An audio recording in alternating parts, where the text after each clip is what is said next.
ஆண்டவர் இயேசு கிறிஸ்துவிலும் அன்னை மரியாவிலும் என் அன்பிற்கினிய மாதா தொலைக்காட்சி உலகளாவிய நேயர்களே, சகோதர சகோதரிகளே, அன்னையின் சிறப்பு மாதமாகிய இந்த மே மாத வணக்க மாதத்தில் அன்னைக்கு ஜெபமாலை ஜெபித்து, குறிப்பாக உலகளாவிய தொலைக்காட்சி நேயர்கள் இந்த 24 மணி நேர ஜெபமாலை பக்தி முயற்சியிலே கலந்து கொண்டு அன்னைக்கு புகழ் சேர்ப்பதிலும் அன்னையின் வழியாக நம்முடைய மன்றாட்டுக்களை இறைவனிடமிருந்து கேட்டு பெறுவதிலும் உதவியாக இருப்பதற்காக இந்த பக்தி முயற்சியை நாம் மேற்கொள்கிறோம். உங்கள் அனைவருக்கும் இந்த மே மாதத்தினுடைய இறுதி நாளாகிய இந்த மே மாதத்தின் 31ஆம் தேதியில் நாம் மேற்கொள்கிற இந்த அன்னையின் வணக்க முயற்சி அருளையும் ஆசிரையும் பெற்றுத்தருவதாக. மே மாதத்தின் இறுதி நாளாகிய இன்று அன்னை மரியா எலிசபெத் அம்மாளை சந்தித்த அந்த விழாவை கொண்டாடுகிறோம். மரியா எலிசபெத் சந்திப்பு என்பது லூக்கா நற்செய்தியாளர் மட்டுமே தருகிற அன்னை மரியாள் பற்றிய ஒரு சிறப்பு செய்தி. லூக்கா நற்செய்தியாளரும் மத்தேயு நற்செய்தியாளரும் இயேசுவினுடைய பிறப்பை ஒட்டிய நிகழ்ச்சிகளை தருகிற பொழுது அன்னை மரியா பற்றிய நிகழ்ச்சிகள் இடம்பெறுகின்றன. மத்தேயு 1:2, லூக்கா 1:2 ஆகிய அதிகாரங்களில் அன்னை மரியா பற்றிய செய்திகளை நாம் சிறப்பாக அறிய வருகிறோம். அதிலே மிக சிறப்பான செய்தி என்பது மரியா எலிசபெத் அம்மாள் சந்திப்பு. மற்ற நிகழ்ச்சிகளெல்லாம் இயேசு ஆண்டவரோடு அவருடைய பிறப்போடு நேரடி தொடர்புடையதாக இருப்பதை பார்க்கிறோம். இந்த சிறப்பு நிகழ்ச்சி சில சிறப்பு வரலாற்று செய்திகளையும் சில சிறப்பான பாடங்களையும் நமக்கு தருகின்றது.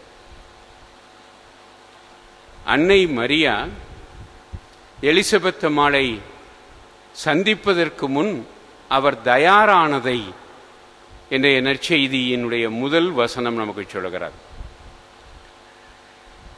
லூக்கா 1:39 அதன் பின் மரியா புறப்பட்டு யூதேயா மலைநாட்டில் உள்ள ஓர் ஊருக்கு விரைந்து சென்றார் என்று லூக்கா சொல்லுகிறார். இங்கே 2 வார்த்தைகள் விளக்கம் தேவைப்படுபவை. ஒன்று, அதன் பின் என்றால் எதன் பின். இரண்டாவதாக, விரைந்து சென்றார் என்பதற்கான சிறப்பு பொருள் என்ன என்பதாகும். அதன் பின் என்று லூக்கா நற்செய்தியாளர் எங்கே குறிப்பிடுகிறார் என்றால், மரியாவை கபிரியேல் தூதர் சந்தித்த பிறகு அவர் இந்த சொல்லாடலை பயன்படுத்துகிறார். எனவே கபிரியேல் தூதருடைய மங்கள வார்த்தை நிகழ்வுக்கு அடுத்ததாக அதற்கு பின் என்று பொருள்படுகிறார். மரியா விரைந்து யூதேயா மலைநாட்டில் உள்ள ஒரு ஊருக்கு சென்றார்.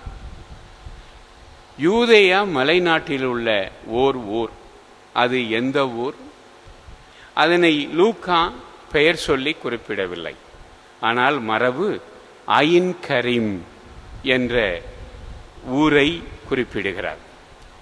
எனவே இன்று அங்கு சென்றோம் என்றால்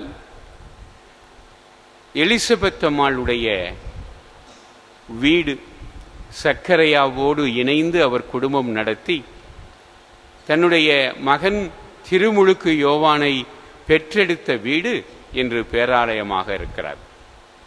எனவே ஐன் கரீம் என்ற வீட்டில் என்ற ஊரில் அங்கே உள்ள அவருடைய வீட்டில் சக்கரையாவும் எலிசபெத்தும் வாழ்ந்தார்கள்.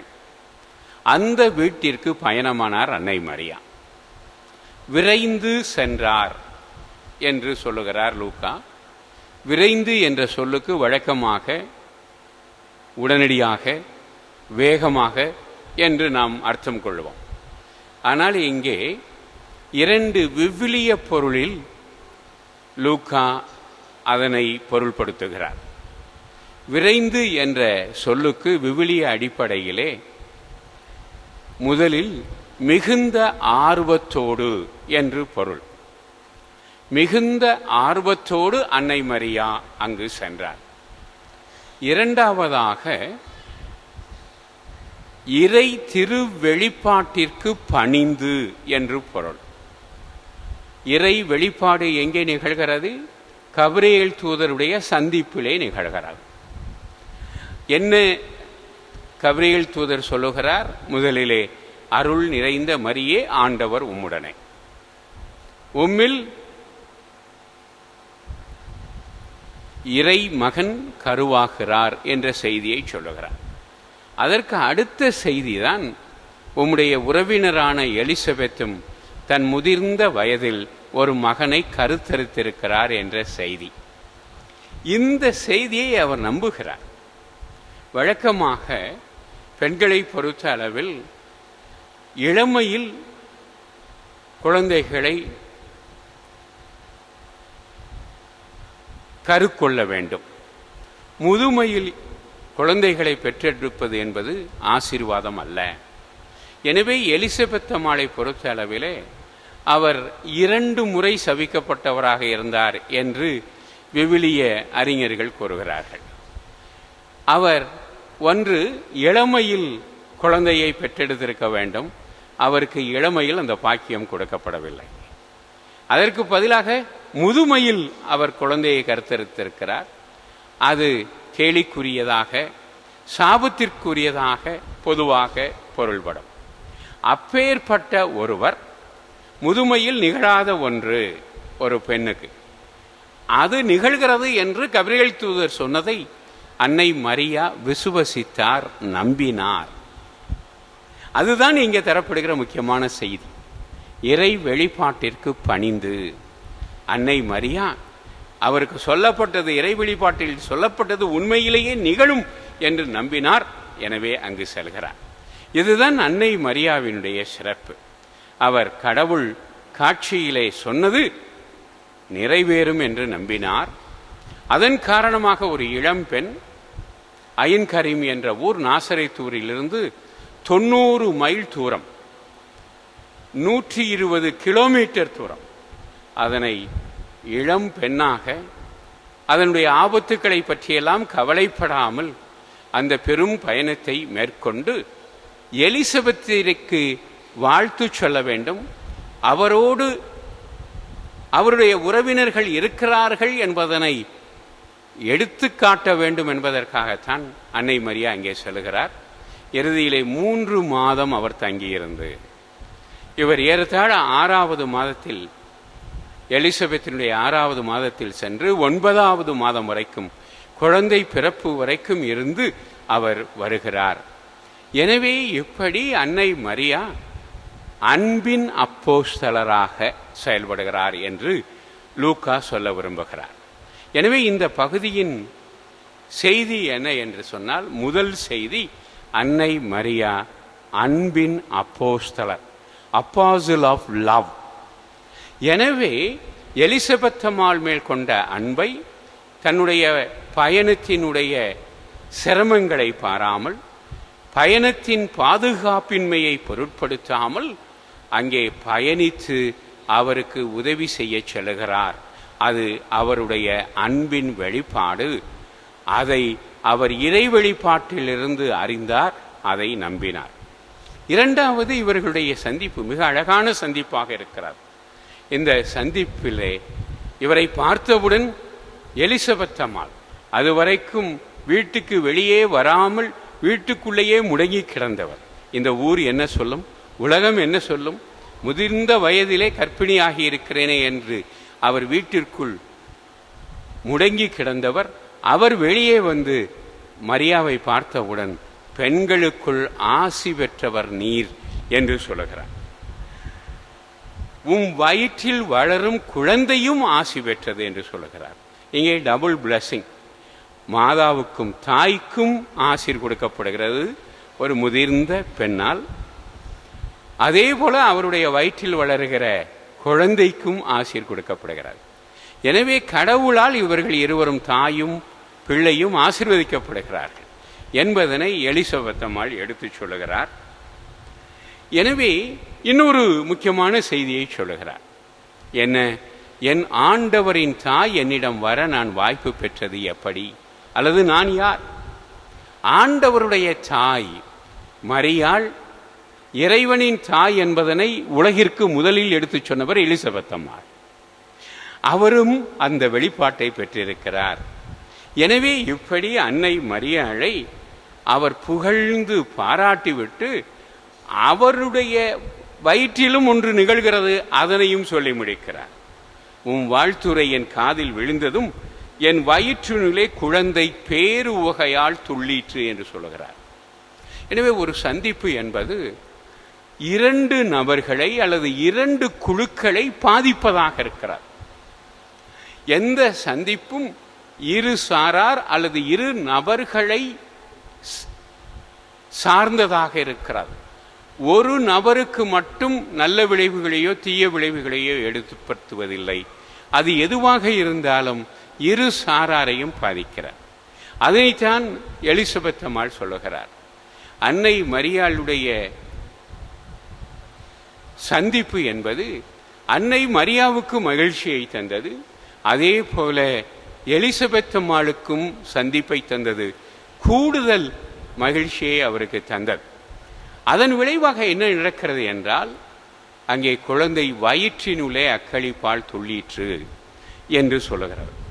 விவிலிய அறிஞர்கள் பழைய ஏற்பாட்டு நிகழ்வு ஒன்றோடு இந்த நிகழ்வை ஒப்பிடுவார்கள்.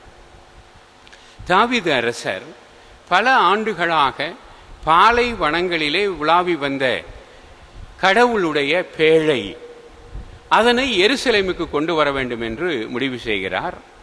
பல ஆண்டுகளுக்கு பிறகு பாலைவனங்களிலேயே நாடோடிகள் போல இவர்களோடு சேர்ந்து இஸ்ராயல் மக்களோடு பயணித்த அந்த கடவுளுடைய பேழை எருசலேமுக்கு கொண்டு வரப்படுகிறது. அங்கே அவர் அந்த பேழையானது எருசலேம் கோவிலிலே நிலைநாட்டப்படுவதற்காக அது கொண்டு வரப்படுகிறது. அப்படி கொண்டு வரப்படுகிற பொழுது தாவீது அரசர் மகிழ்ச்சியால் நடனமாடுகிறார். ஒரு அரசன் நடனமாடி கடவுளுடைய பேழையை வரவேற்கிறார். எந்த அளவிற்கு என்றால், அவருடைய உடம்பில் அவர் போட்டிருந்த அவருடைய ஆடை நழுவி அவர் அதுவும் தெரியாதபடி கடவுள் பற்றிய மகிழ்ச்சியில் ஆடி பாடுகிறார். அதனால் சவுளுடைய மகள் மிஷேல் இவரை கடிந்து கொள்கிறார். அந்த அளவிற்கு ஒரு அரசன் அம்மனமாக ஆடுகிறான். அது எதனால்? கடவுளுடைய பேழை வரும் மகிழ்ச்சியில் அரசன் தன்னுடைய பெருமை, தன்னுடைய பேரு, அவற்றை மறந்து விடுகிறான். இப்படி கடவுளுடைய பேழையை வரவேற்கிற ஆர்வத்தில் தாவீது அரசர் அம்மனமாக ஆடினார், நிர்வாணமாக ஆடினார். அதே போலதான் இங்கும் ஒருவர். ஆனால் இது புதிய இறைவனுடைய உடன்படிக்கை பேழை. அன்னை மரியாள் கடவுளுடைய புதிய உடன்படிக்கை பேழை. இந்த பேழை வருகிற சந்தோஷத்திலே ஒருவர் நடனமாடுகிறார், உடையின்றி நடனமாடுகிறார். ஒரே ஒரு வேறுபாடு, அன்னையினுடைய வயிற்றினுள். அவர் திருமுழுக்கு யோவான். எப்படி மகிழ்ச்சி என்பது எலிசபெத் அம்மாளை மட்டுமல்ல, அவர் வயிற்றில் வளர்ந்து கொண்டிருந்த குழந்தையையும் பாதித்ததை நாம் பார்க்கிறோம். இறுதியாக எலிசபெத் அம்மாள் மரியாள் பற்றிய ஒரு சிறப்பை சொல்கிறார். என்ன சிறப்பு? இங்கே இரண்டு சிறப்புகளை எலிசபெத் அம்மாள் சொல்வதை பார்க்கிறோம். ஒன்று, பெண்களுக்குள் ஆசி பெற்றவர். இரண்டாவது, இறைவன் உமக்கு சொன்னவை நிறைவேறும் என்று நம்பிய விசுவசித்த நீர் பேறு பெற்ற. இது ஒரு அனுபவபூர்வமான ஒரு சொல்லாடல். இறைவன் சொன்னதை நம்பாததால் ஒருவர் தண்டிக்கப்பட்டார். அதனை அனுபவித்தவர் எலிசபெத் அம்மாள். அவருடைய கணவர் சக்கரையா, இது எனக்கு எப்படி தெரியும், என்ன அடையாளம் தருவீர் என்று கேட்ட காரணத்தினால் அவர் ஊமையாக்கப்பட்டார். ஆனால் அன்னை மரியா அதற்கு விளக்கம் கேட்டார். இது எப்படி ஆகும்? அந்த விளக்கம் சொல்லப்பட்டவுடன் இதோ உம்முடைய அடிமை, ஆண்டவருடைய அடிமை, உம்முடைய சொற்படி நடக்கட்டும் என்று சொன்னார். இதுதான் வேறுபாடு. அதனைத்தான் எலிசபெத் அம்மாள் சொல்லி காட்டுகிறார். ஆண்டவர் உமக்கு சொன்னவை நிறைவேறும் என்று நம்பிய விசுவசித்த நீர் பேறு பெற்றவர். எனவே இப்படி இந்த மரியா எலிசபெத் நிகழ்விலே 2 நபர்கள் சந்தித்துக் கொள்வது மட்டுமல்ல, 2 நபர்களிலே எலிசபெத் அம்மாளுடைய வயிற்றில் வளர்ந்த குழந்தையும் அக்களிப்பால் துள்ளியது. அதுவும் இறைவனின் தாயையும் இறைவனையும் சிசுவாக வளர ஆரம்பித்த, தாயின் கருவில் வளர ஆரம்பித்த குழந்தையையும் சந்தித்தது. எனவே திருமுழுக்கு யோவானும் ஆண்டவர் இயேசுவும் முதல் முறையாக இருவருடைய தாயின் வயிற்றிலேயே சந்தித்துக் கொள்கிறார்கள். இப்பேற்பட்ட பெரும் நிகழ்வு இங்கே நிகழ்ந்திருக்கிறார். இந்த மரியா எலிசபெத் சந்திப்பிலிருந்து நாம் பெறுகிற செய்தி என்ன? முதலில் அன்னை மரியா அன்பின் அப்போஸ்தலராக அவர் செயல்பட்டார். நாமும் அன்பின் அப்போஸ்தலர்களாக செயல்பட அழைக்கப்படுகிறோம். அன்பின் அப்போஸ்தலராக நாம் எப்பொழுது செயல்பட முடியும் என்றால், நம்முடைய பாதுகாப்பை பற்றி கவலைப்படாமல், நம்முடைய சங்கடங்களை பற்றி கவலைப்படாமல், நமக்கு என்ன இழப்பு என்பதனை பற்றி கவலைப்படாமல், அதனால் அடுத்தவருக்கு என்ன லாபம், அவர்களுக்கு என்ன நன்மை என்பதை நினைக்கிற பொழுதுதான் இந்த அன்பின் அப்போஸ்தலராக மாற முடியும். எனவே இழப்பின் வழியாகத்தான் அடுத்தவர்களுக்கு நன்மை செய்ய முடியும். எனவே நாம் அன்பின் அப்போஸ்தலர்களாக அன்னை மரியாள் போல மாற வேண்டும் என்றால், நாமும் நம்முடைய பாதுகாப்பை துறக்க வேண்டும், நம்முடைய சௌரியங்களை துறக்க வேண்டும். முன்னாள் திருத்தந்தை சொன்னது போல நம்முடைய கம்ஃபர்ட் ஜோனிலிருந்து வெளிவர வேண்டும். இரண்டாவதாக, சந்திப்பு என்பது துக்கத்தை, சோகத்தை ஏற்படுத்துவதாக இருக்கக்கூடாது. நம்மளே பல சந்திப்புகள் துக்கத்தை, சோகத்தை, அதற்கு பிறகு நிரந்தர பிளவை ஏற்படுத்துவதாக இருக்கிறது. அதற்கு மாறாக நம்முடைய சந்திப்புகள் மகிழ்ச்சியையும் நிறைவையும் தொடர்ந்த ஆழமான உறவையும் உருவாக்குவதாக இருக்க வேண்டும். அத்தகைய 2 செய்திகளையும் பெற்றவர்களாய் அன்னை மரியா எலிசபெத் அம்மாளுடைய சந்திப்பை கொண்டாடுவோம். இறை சந்திப்பு நிகழ்ந்த காரணத்தினால் மனித சந்திப்பும் உன்னதமாக மாறியது. நம் வாழ்விலும் இறைவன் நம்மை சந்திப்பதால் நம் ஒவ்வொருவருடைய சந்திப்பும் மனித சந்திப்புகளாக மட்டுமல்லாமல் இறை செயல்பாடுகளாக மாற இறைவன் தாமே அருள் புரிவாராக. அன்னை மரியாள் நமக்கு துணை நிற்பாராக. ஆமென்.